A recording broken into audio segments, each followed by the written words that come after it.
Well, good morning. We're starting off up at the intake this morning. Little interesting scenario. As you see, there's a tree. That's not quite into the intake, so it probably would not make any issues. But I want to see if I can get it to go over, or at least get up by the closer to the flashboards to stay away. It's protruding about halfway into the intake, which is okay, except what it'll do, it will build up ice on it and it will eventually flow in. You can see I think you can see how fast that water's moving in there. Yeah, you can see we're running about maximum right now, so the water's really flowing in. We've got frazzle ice up on top of the lake, or on the pond, and you can see how it's forming on the tree, which is not, it's not terrible, but it's not a great scenario. We want to keep that off of there as much as possible. We've got some frazzle ice that's down here in the corner. So I'm gonna get my long pike pole and see if I can push it over. I want to get it that way yet, and then we'll see.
Well, all it did to my pike pole was make it go crack, so we're not going to be moving that one. We'll have to let it sit there for a while. I'll take you over here and show you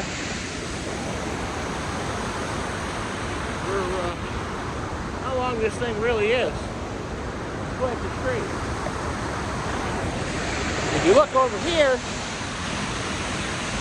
back against the corner here, down there, you can see there's plenty of sticks there going to hold it in place.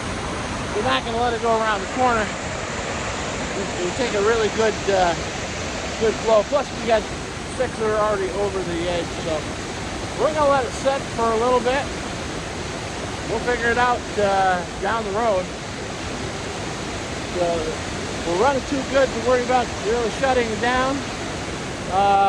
You can see the frazzle ice coming down the river. You got frazzle ice up in here. This is frazzle ice coming in here. So it's 15 degrees out. So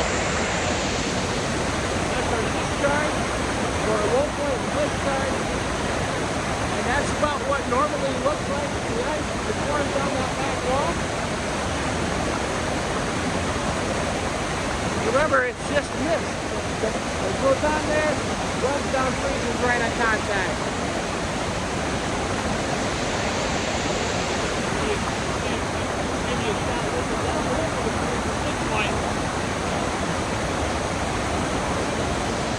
Look at the moon is still out. I don't know if you can see it up there, but it's only about 7:30 in the morning, Sunday morning, the 15th of January. I didn't tell you that.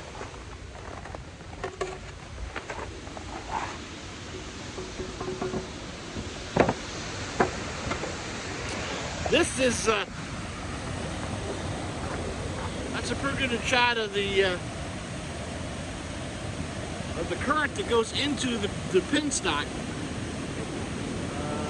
So that is why we say stay out of that, because you're not going to outswim that current. You're going to go right in there, be hung right up on it.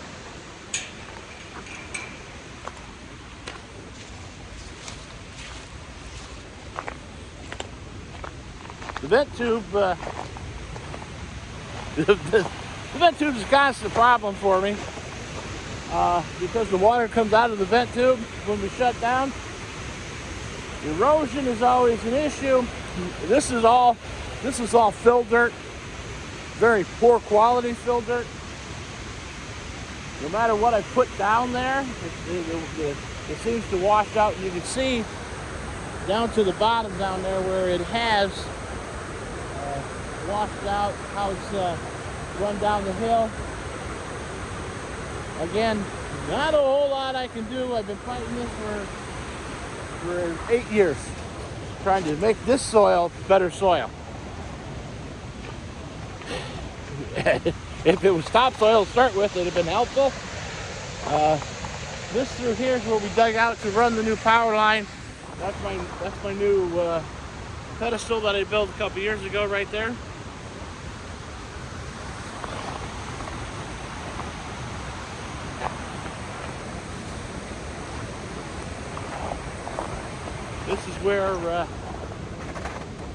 This is where we got my three-phase power coming into. This is the main shutoff. It'll turn everything off here. This transformer, truly right now, runs the night lights and the one service port that we have right there. Kind of a big transformer for a little one, but this is three-phase, 480 volts. Reduces it down to basically 240, 110, one phase. So we've got all kinds of power that we can do something with. We're kicking this up. This three-phase is protected by a 30 amp three-phase breaker. So in theory, we should have about 75 to 90 amps if we converted it over to single phase. Single phase is what normal people have in their homes. A lot of people don't understand that, but that's what we've got. Normal, and you can put different transformers on it, do different things, and make it do different stuff. That is why it's been no big deal to run a few appliances in our house on that. Window's a little bit frosted over yet, so we'll give you a shot going down the hill yet.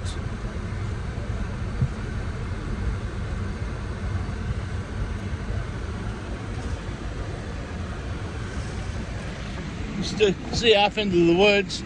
There's still some remnants of where we had logged, where we had done some cutting, which is typical. That's usually what happens. That is the old. This is the part of the old driveway right here. It used to go out and then come back around, and for some strange reason they decided it was better to go straight down the hill. Making that curve would have been a whole lot. This is a whole lot better. This is where it came back. It just curved and came down. Then it went out behind the transformer shed, came in. Why they decided to change it, I have no clue. I don't have any documentation saying why it was done, but it was done during the construction phase. Of course, the original plant. We're gonna let the car just run. It won't hurt it at all. The original plant obviously was over here. I mean, the brick part was the original plant. But the original parking lot was over here on the front, and the drive went up the hill. I've looked at this and pondered this many times, but what I believe is actually remove some of this out of here. when they did it, when they moved some of the dirt. I believe because the original drive was right here. There's a boulder up on top. The drive was right there, and you can kind of see remnants of that. Well, what I believe they did, I believe it came out farther, and they just removed it and used it as fill for this. This was down farther. As a matter of fact, the original drawings for this show 2 steps down coming out the door. There's kind of a landing or a loading dock, and then we drop two floors down, or 2 steps down from that point. So there's a step out and 2 steps down. So it was at least 21 inches lower. We know that this was all filled. We've got photographic evidence showing that this was all fill, and we can see that by where our foundation is down there. When it came around, that was a level ground. So there was work done, a lot of work. And of course, you know, there are windows all the way around it, blah, blah, blah. One of the reports that I read was every window in the building was broke. Imagine that. You abandon the site and people come in and throw rocks in the windows. So they had to replace each one of those 1-foot panels. Those are the original steel windows. And they actually ended up having to replace each one of those. Roosters crowing this morning. They're happy. They're out. They're always happy. I think they're just happy to get out. Of course, you know, he's just a dummy. He actually crows at night too. So I think he just doesn't know any different. I had to turn the exhaust fan on this morning. It was a little warm in there, and it looks like it's still running a little bit. Doesn't run, used to run a lot harder. I think I got to change the motor or adjust the belts or something. Probably just the belts and it'll run better.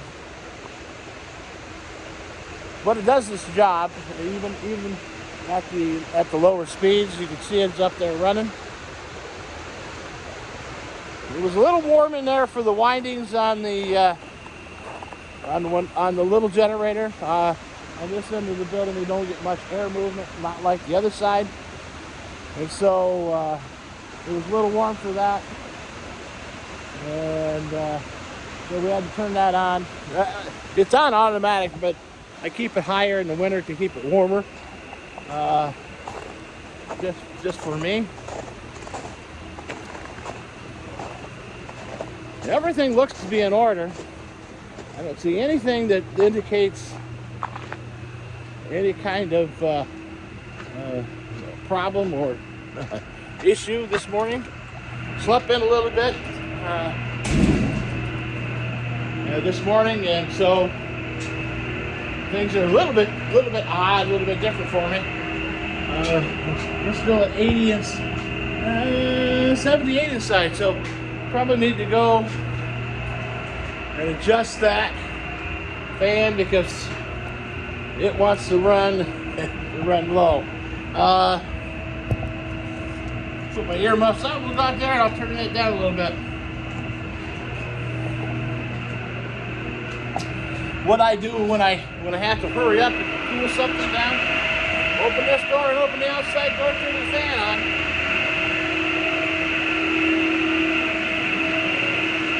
It's on the back side, so the fan blows through the generator.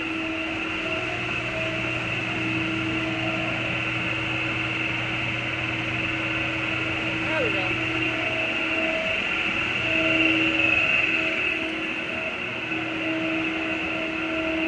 If I could get that to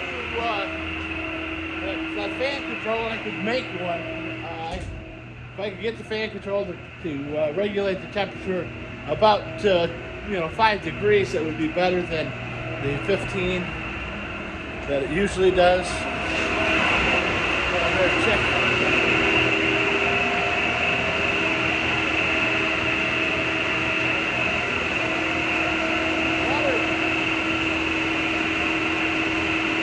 Internal water was frozen again.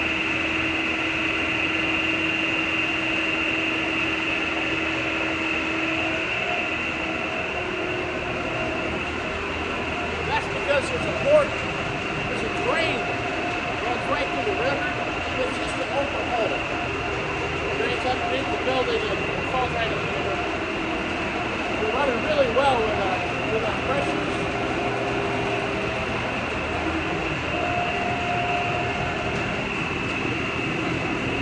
Give you a shot downriver from up here.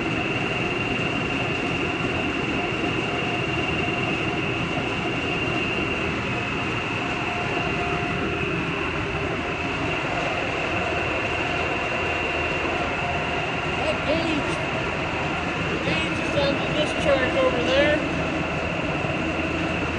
And it's actually our old gauge that we would gauge the tail race by. And most of the time, in the wintertime, it was frosted over, iced over, and there was a guess it's going to be about this. So we never had really good, accurate readings on the tail race. We had a educated guesses on it. So it was more of a theory than anything else, which is an educated guess. Let me get you set up here. There you go. So anyways, things are going good. Here in the plant, we're almost, we're just above set point, 1699.95 this morning. We're running 500 or 754 total kilowatts right now. So you're not going to get much better than that. I mean, we're rated for 850, but we can't. It would be a very rare occasion when you get to that high. At best, because of the way that the program is written to run the computers, everything stops at 80% or 86%. So 86%, we're going to be pretty darn close to what we're dead on right now. So we'll be happy with 754 right now, and we'll keep that. We'll consider that to be at our high point and our upper limits. We could probably clean the racks and get 20 kilowatts, but that's not really worth it.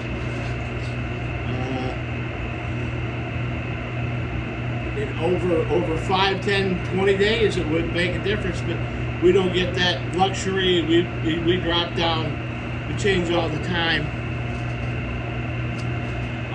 We don't have any weather to say coming in for the next at least 3 days, maybe 4. Today is supposed to be sunny, 35. Tomorrow's 36 and sunny. Tuesday 39 and cloudy. So although it says chance of quarter inch or four thousandths of an inch, but that's like 12%. I don't know how these guys. I could make a better forecast than that. Might snow, might rain, sun might come out. There you go. Your chances, 30%. Anyways, as I told you on Thursday that everything's going to change. Well, it already has. Wednesday we're going to look at some snow showers, no accumulation. Thursday we have maybe just about a 60% chance of snow, and they say, oh, we're going to see 4.3 inches. Yesterday we were going to see 3.9, and then Friday we're going to see another inch, and then Saturday we'd see another inch. So now we're down to 4.3 for Thursday, no snow after that. we're way too far out for the forecast. We'll find out on Tuesday what it's going to do on Thursday. Then they're saying another 4 inches Sunday and Monday down the road, but doesn't look like any. That's like less than 50% chance. So why are you even putting it in there? It might snow. More details later. Anyways, but chilly out there this morning. It is. King of the Frosties is calling for. That's King of the Frosties is the restaurant in Speculator by the beach. They have a weather station that's there in the backyard. Right now they're calling it. They're saying 0 as the temperature. I had 15. So I'll check another location here in a second. Oh, that's good. I like coffee. While this thing is, my antiquated internet is slowly digitizing what it needs to digitize, and I think of the Flintstones where the bird's pecking out on the rock and then takes it and flies off with it. That's how fast our internet is down here. So that, we're working on the internet. We're trying to figure that out. I don't know anything about internet, so I don't know what's available, and it's going to have to be wireless internet. So and our choices, obviously, we have the capability of running Verizon and doing the Verizon thing. Pricing, I'm not sure what I'm not privileged to know what the Frontier internet here is. The other issue that we have is National Grid does a dial-in. They dial in, goes to a code thing, and they pick the code. Then they can get the numbers off of the meter without having to drive here, because they don't want to have to drive down to get an electric meter, to read the meter, even though we pay them or they get a portion of a fee for using their lines through the net metering. It's kind of crazy the way that all works, but I can't do anything about it. How about that? Let's just say that. We're not going to get any nearby today. That's just not going to give us a nearby. But our temperature is about 15 degrees. It's not 0. That's just way too cold. Hey, maybe it's going to try to do something. So anyways, I'll tell you what we did yesterday. Yesterday, we decided that, I decided before I left yesterday morning that, I knew I had to go to Albany and do all that anyways. So I was thinking about who I'm going to work, what I'm going to do. And I hate working Saturdays anyways. But I thought I needed to get that done. But then I remembered where I'm putting the boiler in, there's no water, there's no electricity, and there's no gas. So even if I rushed to get the boiler completed and have a loop ready to go, can't run it anyways. So my attitude a little bit changed and said, you know what? I can do something different. So Monday I'm gonna go. Monday morning I'm gonna go. Tomorrow morning I'm gonna go activate the generator. Do that. Tuesday morning I'm gonna go up to Seville.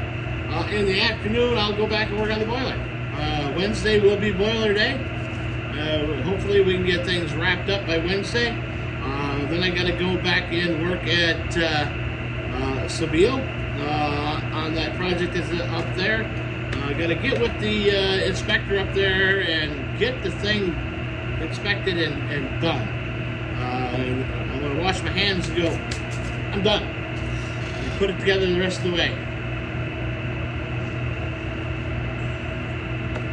Anyways, so once we do that, then we're then I'm happy.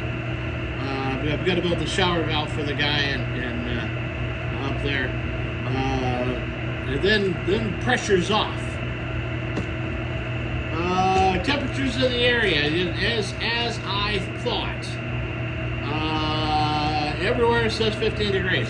So something's wrong with King of the Frosties, and that's okay. It might just be a bad reading.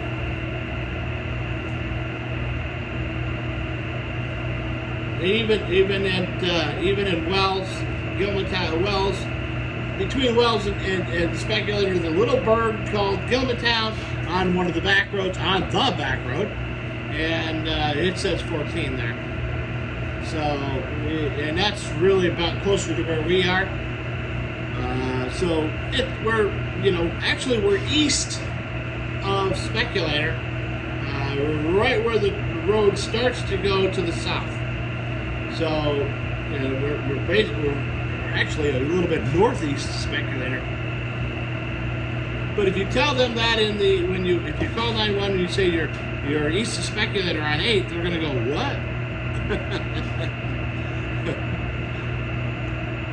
So it's south. And everybody says south. I'm going to go south. We're heading south out of town. But actually you're going east. But whatever. But we're not going to squabble about where it is, what it is. It's kind of strange. East Road used to have a road. The road, Elm Lake Road in Speculator used to be called East Road.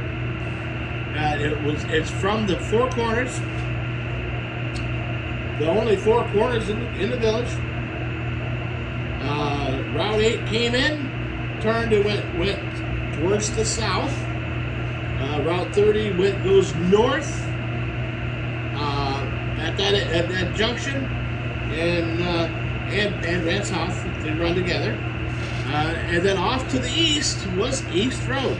Well, East Road ran northeast, more northerly than east. And it was there for years. That was the name of the road for years. Well, somewhere, at some time, somebody decided to rename the road to Elm Lake Road. But, and who knows where. I don't know when it was changed, but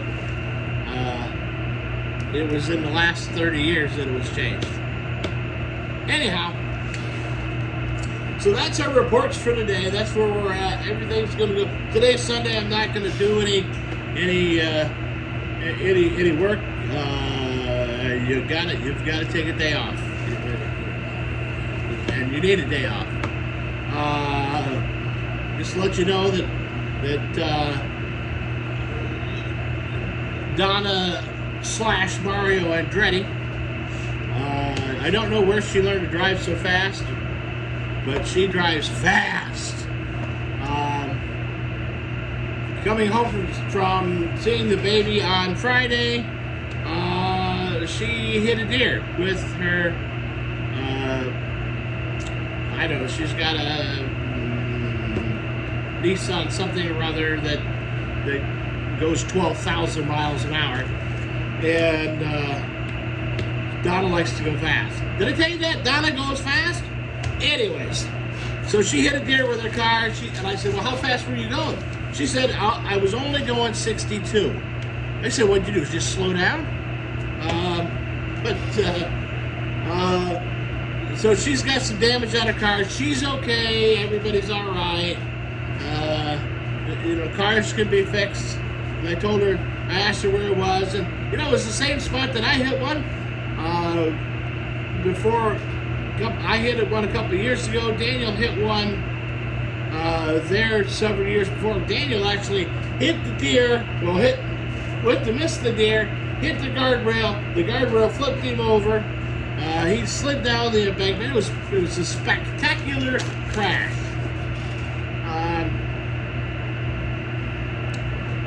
Mine was the deer. I was in the car with Daniel. I was taking Daniel to the pharmacy. And the deer jumped out of the rail, and I hit him before he even hit the ground.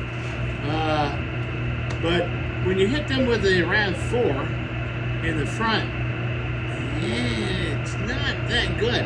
I thought, surely the insurance company's going to total this car. No, they didn't. Anyways, that's enough of that talk. You guys have a great day. You take care of each other, because that's really all that we got. And I'll talk to you later.